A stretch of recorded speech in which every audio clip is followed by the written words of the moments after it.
Sir ఈరోజు ప్రపంచ సామాజిక సేవా దినోత్సవం సార్. అంటే వరల్డ్ సోషల్ సర్వీస్ డే సందర్భంగా కేంద్ర ప్రభుత్వము, ఆంధ్రప్రదేశ్ రాష్ట్ర ప్రభుత్వాలకు ఈ వినియోగదారుడు ఇప్పటి నుంచి వినియోగదారుల సంఘాలతో కానీ న్యాయవాదులతో సంబంధం లేకుండా నేరుగా తను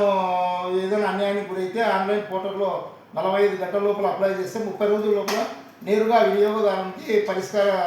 మార్గాన్ని సూచించినారు. కనుక ఇప్పటి నుంచి వినియోగదారుడు ఎవరైనా వస్తువులు కొనుక్కొని ఏదైనా అన్యాయానికి గురైనప్పుడు తన బిల్లులతో పాటు ఆ పోర్టల్లో ఎటువంటి రుసుము లేకుండా ఆన్లైన్లో అప్లై చేస్తే వెంటనే వాళ్ళకు 45 గంటల లోపల ఆన్లైన్ పోర్టల్ ద్వారా వాళ్ళకు మెసేజ్ వచ్చి 30 రోజుల లోపల సమస్య పరిష్కారం. దేశంలో కోట్లాది మందికి ఈ యొక్క అవకాశాన్ని కలిగించేందుకు భారత ప్రభుత్వానికి, ఆంధ్రప్రదేశ్ ప్రభుత్వానికి మేము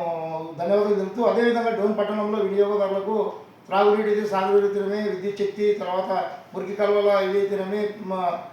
వ్యక్తిగతమైన లోన్లు, వీటన్నిటిలో కూడా జిల్లాకి ఆదర్శంగా పార్టీలకు, రాజకీయాలకు అతీతంగా ఈరోజు సేవా కార్యక్రమాలు అందిస్తున్నందుకు ప్రసాద్ గౌడ్ గారు కూడా మేము మా వినియోగదారుల సంఘాల ద్వారా జిల్లా ప్రభుత్వ విజిలెన్స్ కమిటీ మెంబర్గా హర్షం వ్యక్తం చేస్తూ, ఆయన యొక్క సేవలకు పాత్రికేయ మిత్రులు కూడా తోడ్పాటు ఉంటూ ఆయనకు ఎప్పటికప్పుడు ఆ సామాజిక కార్యక్రమాలను అందిస్తున్నందుకు వారికి కూడా ఈ సందర్భంగా ధన్యవాదాలు తెలియజేసి, ఈ కార్యక్రమానికి ముఖ్య అతిథిగా డోన్ తాలూకా సంకల్ప రూరల్ డెవలప్మెంట్ వ్యవస్థాపక అధ్యక్షులు శ్రీ మధుశేఖర్ బాబు కూడా మేము ఈ సందర్భంగా ధన్యవాదాలు తెలియజేస్తున్నాం సార్. ప్రతి ఒక్కరికి మీరు ఈ యొక్క మెసేజ్ని కూడా మీ సచివాలయాల ద్వారా కూడా వినియోగదారులకు, ప్రజలకు తెలియజేసి, మీరు ఈ వినియోగదారులు డైరెక్ట్గా పోర్టల్లో